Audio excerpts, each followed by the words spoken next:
سورت المزمل، بہت سے لوگ اس کو مزمل پڑھتے ہیں، تو یہ مزمل ہے، زا کے اوپر شد ہے، اور باب کون سا ہے؟ تفاعل، یعنی تزمل تھا اصل میں، اور اس سے متزمل تھا، اور تا زا میں زم ہو گئی تو مزمل ہو گیا۔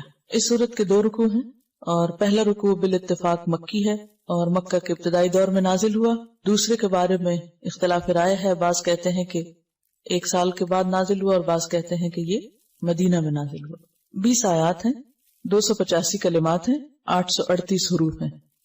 اس پارے کا چونکہ مرکزی مضمون دعوت اللہ ہے، تو اس صورت میں دعوت دینے والے کو جس اخلاق اور جس ہتھیار سے لیس ہونا چاہیے، اللہ کے ساتھ جیسا تعلق مطلوب ہے، اس کے بارے میں بات کی گئی ہے کہ داعی کی جو پرسنل خصوصیات ہیں، اس کی اپنی زندگی میں اس کا ذاتی رویہ اور اس کا علم اور اس کی عبادت اور اس کا تقوی اور جو اخلاق اس کے اندر ہونا چاہیے، اس کی یاد دہانی ہے اس میں، کیونکہ دعویٰ کا کام آسان کام نہیں، یہ ایک بھاری کام ہے، اور بھاری کام کے لیے ہمت بھی زیادہ چاہیے ہوتی ہے۔ جنوں کے اندر شاید ہم سے زیادہ طاقت ہے، اس لیے انہوں نے پہلی دفعہ ہی سن کر بھرپور کام شروع کر دیا، اور غلط خیالات پر بھی بھرپور تنقید، اور بھرپور طریقے سے میسج کنوے کر کے توحید کی بھرپور دعوت۔ اسی طرح انسان خواہ جسمانی طور پر کمزور ہی کیوں نہ ہو، لیکن اگر اس کا ایمان مضبوط ہے، وہ اندر سے مضبوط ہے، اس کا اللہ سے تعلق مضبوط ہے، تو پھر وہ بڑے بڑے جنوں سے نمٹنا جانتا ہے، جیسا کہ اس میں فرعون کا ذکر آئے گا، اور بالکل ابتدائی دور کی صورتوں میں سے ہے سورۃ المزمل۔ اب حیران ہو رہی تھی کہ شروع میں ہی اللہ سبحانہ وتعالیٰ نے فرعون کا ذکر کر دیا، کیونکہ نبی صلی اللہ علیہ وسلم کو مکہ میں ایسے ہی لوگوں سے واسطہ تھا، اور ہر ایک کے ایمان کے بقدر اس کا امتحان ہوتا ہے، امتحان بقدر ایمان، اور جتنا کسی کا ایمان مضبوط ہوگا اتنا ہی اس کا سخت امتحان ہوگا، اور جتنا اللہ سے تعلق مضبوط ہوگا اس میں کامیاب ہوگا۔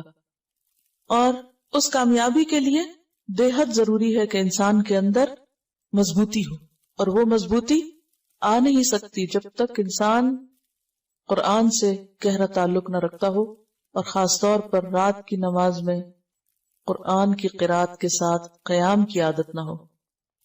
یہ ایک ضروری خصوصیت اور ضروری شرط ہے جس کا ذکر یہاں ملے گا۔ یا ایھا المزمل، یا ایھا، یا کیا ہے؟ حرف ندا، اور ایھو کا معنی ہوتا ہے کون سا یا جون سا، جس، کس کس، یعنی ایھو کا لفظ ان معنوں میں استعمال ہوتا ہے، یا کیا کیا، کون سا کیا، اور ہاں جو ہے یہ حرف تنبیہ ہے اور فصل کے لیے آتا ہے۔ فصل کا مطلب ہوتا ہے الگ کرنا، تو حرف ندا اور منادا کے بیچ میں جبکہ منادا معرف باللام ہو، یہ بات سمجھ آ رہی میری؟ منادا معرف باللام، معرف باللام کا کیا معنی؟ کہ ال کے ساتھ شروع ہو رہا ہو، تو ان کو باہم ملانے کے لیے درمیان میں آتا ہے ایھا۔ یا ایھا، اے وہ جو، المزمل، مزمل تزمل سے، باب تفاعل، اور اصل میں تھا متزمل، متفاعل کے وزن پر، تا کو زا میں مدغم کر دیا گیا، اور روٹ اس کا کیا ہے؟ زا ما لا، زا میم لام، اور تزمل کا معنی ہوتا ہے اپنے اوپر چادر یا کوئی کپڑا لپیٹنا۔ خطاب ہے نبی صلی اللہ علیہ وسلم سے، یا ایھا المزمل، اے کپڑے میں لپٹنے والے، اے چادر یا کمبل لپیٹنے والے۔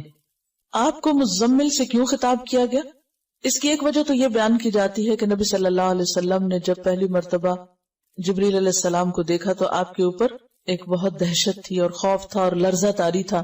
آپ گھر پہ تشریف لائے اور حضرت خدیجہ سے کہا، زملونی زملونی، مجھے کمبل اڑھا دو، کمبل اڑھا دو، یعنی ایک طرح سے پروٹیکشن کے لیے اور اپنے آپ کو سمیٹنے کے لیے۔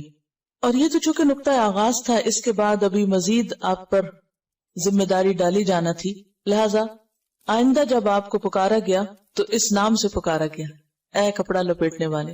اور عربوں میں دستور یہ ہوتا ہے کہ جب کسی کو خطاب کیا جاتا ہے تو اس کے حال کا ذکر کر کے اس کو بلایا جاتا ہے، اور یہ ایک محبت کا انداز ہوتا ہے۔ مثلا اس کی بہت سی مثالیں آپ کو ملے گی۔ ایک مرتبہ حضرت علی رضی اللہ تعالیٰ عنہ حضرت فاطمہ سے کچھ رنجیدہ ہو گئے، کچھ ناراضگی ہو گئی، تو گھر چھوڑ کے مسجد میں چلے گئے اور مسجد کے فرش پر لیٹے ہوئے تھے، تو آپ کے جسم کے اوپر مٹی لگ گئی. نبی صلی اللہ علیہ وسلم حضرت علی کو تلاش کر رہے تھے اور کرتے کرتے جب مسجد میں گئے تو کہا یا ابا تراب، اے مٹی والے، یعنی یا مٹی میں لپٹے ہوئے یا لتڑے ہوئے اٹھو تم. اسی طرح حضرت ابو ہریرہ جو تھے ان کو بلیوں سے بہت پیار تھا تو ان کا نام ابو ہریرہ رکھ دیا گیا. اسی طرح کچھ اور بھی آپ کو ایسے نام ملیں گے یا کنیتیں ملیں گی کہ جو انسان کے حال کو یا اس کے شوق کو یا اس کے کام کو واضح کرتی ہے. تو نبی صلی اللہ علیہ وسلم نے چونکہ پہلی وحی کے بعد کپڑا اوڑھ لیا تو وہ ایک اتنا پیار بھرا انداز تھا کہ اللہ سبحانہ و تعالیٰ نے اس کو یاد کرایا اور فرمایا یا ایھا المزمل، اے کپڑا لپیٹنے والے. اب کپڑا لپیٹنے کا وقت نہیں، اب کیا ہے؟ اب تو کام کا وقت ہے. آپ ڈرے نہیں، گھبرائے نہیں، یعنی ایک طرح سے تسلی دی جا رہی ہے، محبت سے خطاب کیا جا رہا ہے. یا ایھا المزمل، اے مزمل، قم اللیلہ، قم اٹھو، فعل امر ہے قیام سے. اور قیام کہتے ہیں بیٹھے یا لیٹے ہوئے آدمی کا اٹھ کھڑا ہونا یا چلتے چلتے کھڑے ہو جانا. یعنی کوئی بیٹھا ہوا ہے تو بیٹھنا چھوڑ کے اٹھ جائے، یا لیٹا ہوا تو اٹھ جائے، یا پھر چل رہا ہے تو کھڑا ہو جائے. ان سب کے لیے کیا آتا ہے؟ قیام. قم اللیل، رات کو کھڑے ہو جاؤ.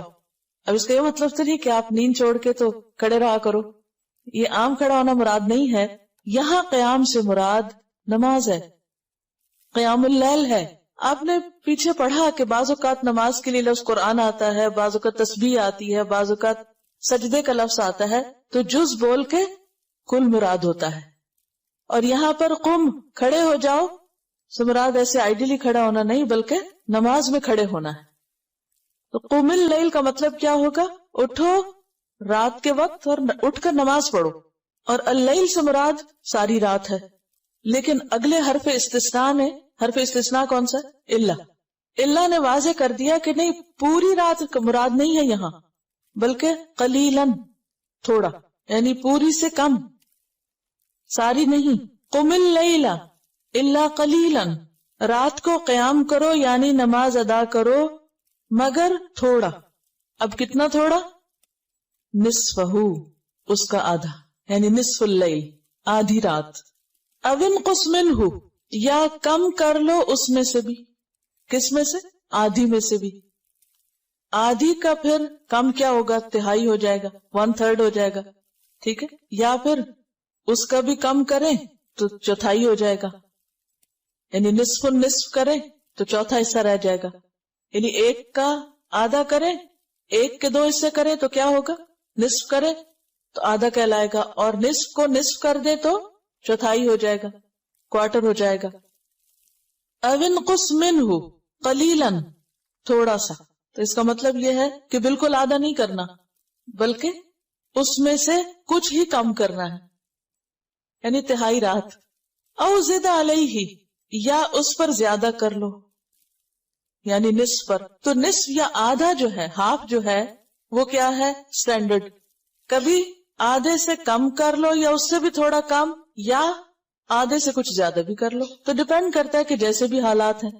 اب اس دور میں گھڑیاں تو تھی نہیں، کوئی الارم کلاک نہیں تھے، موبائل نہیں تھے، کوئی اور